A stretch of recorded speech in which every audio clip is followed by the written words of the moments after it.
Baik, selamat pagi. Salam sejahtera untuk kita semua. Pada video kali ini saya akan mempresentasikan tugas UTS dari mata kuliah Bisnis Intelijen dengan judul Penerapan Bisnis Intelijen dalam Cara dan Teknik Monetisasi Artificial Intelligence. Ada 6 bagian yang saya akan bahas. Yang pertama adalah pengenalan dan konsep bisnis intelijen.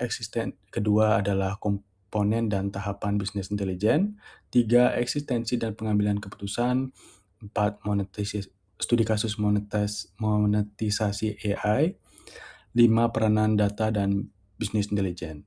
Yang keenam adalah kesimpulan. Kita mulai yang pertama, yaitu pengenalan dan konsepsi bisnis intelijen. Secara sederhana, bisnis intelijen atau BI adalah sekumpulan teknologi, proses, dan strategi yang mengubah data operasional mentah menjadi informasi yang bermakna untuk mendukung pengambilan keputusan. BI akan menjawab pertanyaan, apa yang terjadi dan apa yang sedang terjadi sekarang. Ada 4 konsep inti yang perlu kita pahami. Yang pertama adalah single source of truth, yaitu satu sumber data yang terpusat dan konsisten. Kedua, alur dari data menjadi informasi, lalu menjadi pengetahuan, dan akhirnya menjadi keputusan. Kemudian yang ketiga, itu bersifat self-service sehingga dapat dipakai oleh pengguna non-teknis, dan keempat, berorientasi pada waktu yang mendekati real time. Kita bisa lihat di sebelah kanan, itu adalah perbandingan bisnis intelijen dengan bisnis analitik.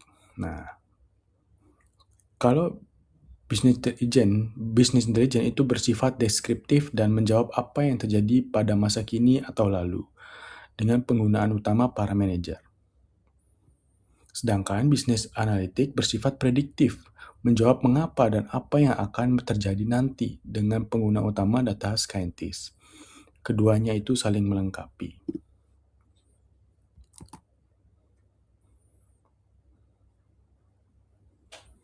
Oke, selanjutnya kita bahas dan terkait komponen dan tahapan bisnis intelijen. Kita bisa lihat di sisi kiri, terdapat 6 komponen utama di sistem BI, dimulai dari dari sumber data seperti database, ERP, CRM, dan API, kemudian staging area sebagai tempat penampungan sementara, lalu data warehouse atau data mart sebagai gudang data, proses ETL yaitu extract, transform, dan load. Semantic layer yang menerjemahkan data teknis menjadi istilah bisnis, dan terakhir lapisan visualisasi berupa dashboard dan laporan di sisi kanan. Ada 4 tahapan proses BI. Tahap pertama yaitu pengumpulan data dari seluruh sumber yang relevan. Kemudian standarisasi dan pembersihan, membersihkan dan mengintegrasi data ETL. Kemudian dilanjutkan dengan proses analisis data, yaitu dengan mengidentifikasi tren, korelasi, OLAP, dan analitik lanjutan. Kemudian yang terakhir adalah pelaporan dan pemantauan, yang dia menciptakan dashboard, laporan, atau pemantauan KPI.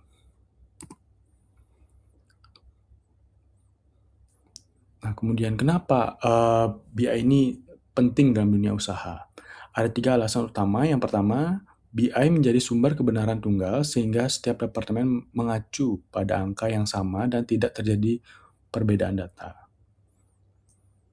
Kedua, bisnis intelijen mendorong kolaborasi antara lintas fungsi. Bagian pemasaran, keuangan, operasi, dan teknologi informasi dapat bekerja sama atas data yang konsisten. Kemudian yang ketiga, bisnis intelijen membuat keputusan menjadi lebih cepat, objektif, karena BI menunjukkan apa yang terjadi, sementara analitik menjelaskan mengapa. Agar sistem informasi BI berhasil, ada 4 strategi kunci untuk menyelaraskan BI tersebut dengan tujuan bisnis, menerapkan tata kelola data yang patuh regulasi seperti GDPR, dan CCPA, membangun infrastruktur cloud yang scalable, serta menumbuhkan budaya berbasis data di seluruh organisasi. Kemudian kita masuk ke studi kasus, yaitu cara dan teknik monetisasi artificial intelligence. Mengapa topik ini relevan? Karena pasar AI global sangat besar dan tumbuh pesat. Nilainya perkiraan mencapai 390,9 miliar dolar Amerika Serikat pada tahun 2025 dan diproyeksikan akan melonjak hingga 3.497 miliar dolar Amerika Serikat pada tahun 2033. Dengan laju pertumbuhan majemuk sebesar 30,6%. Ini merupakan peluang yang sangat besar. Inilah yang membuat strategi monetisasi AI menjadi penting. Mari kita lihat fakta-fakta penting. Menurut survei McKinsey, sebanyak 88% organisasi telah rutin memakai AI di setidaknya satu fungsi bisnis, namun hanya 39% yang melaporkan adanya dampak AI terhadap EBIT atau laba operasi perusahaan. Sebagai gambaran, skala bisnisnya, OpenAI berhasil menembus pendapatan tahunan berulang dari 12 miliar dolar hanya dalam waktu 3 tahun. Mengapa monetisasi AI sangat menuntut BI?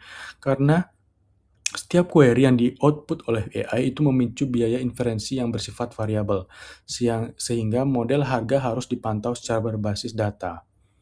Adopsi yang tinggi namun dampak finansial yang masih rendah menunjukkan bahwa strategi monetisasi yang didukung BI menjadi sangat krusial. Secara umum, ada dua pendekatan. Yang pertama adalah pendekatan langsung atau direct, yaitu membebankan biaya untuk fitur AI atau menaikkan harga produk. Kedua, pendekatan tidak langsung atau indirect, yaitu membuat bundle AI ke dalam paket untuk menaikkan retensi dan konversi pelanggan.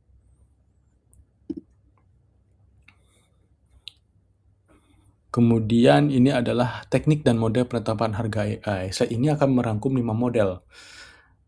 Yang pertama adalah usage based, yaitu bayar per epic call, per output, atau per gigabyte, seperti yang ditetapkan oleh API dari OpenAI.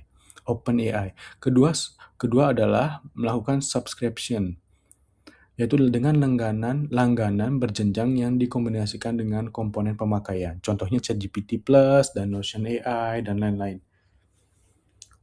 Atau Perplex, macam-macam yang sifatnya langganan. Kemudian yang ketiga adalah outcome based, yaitu bayar per hasil yang benar-benar dicapai, seperti Intercomfin. Keempat, model per activity atau per agent, yaitu bayar per aksi, per percakapan, atau per lisensi agen. Contohnya seperti Salesforce, Agentforce, dan kemudian yang kelima ada add-on premium, yaitu menambahkan harga 30 hingga 110% di atas harga per seat, seperti Microsoft 365. Kemudian tren pada periode 2025 hingga 2025 menunjukkan model hybrid yang mendominasi, yang dipakai sekitar 61% perusahaan karena biaya inferensi membuat strategi murni bundle sulit dipertahankan.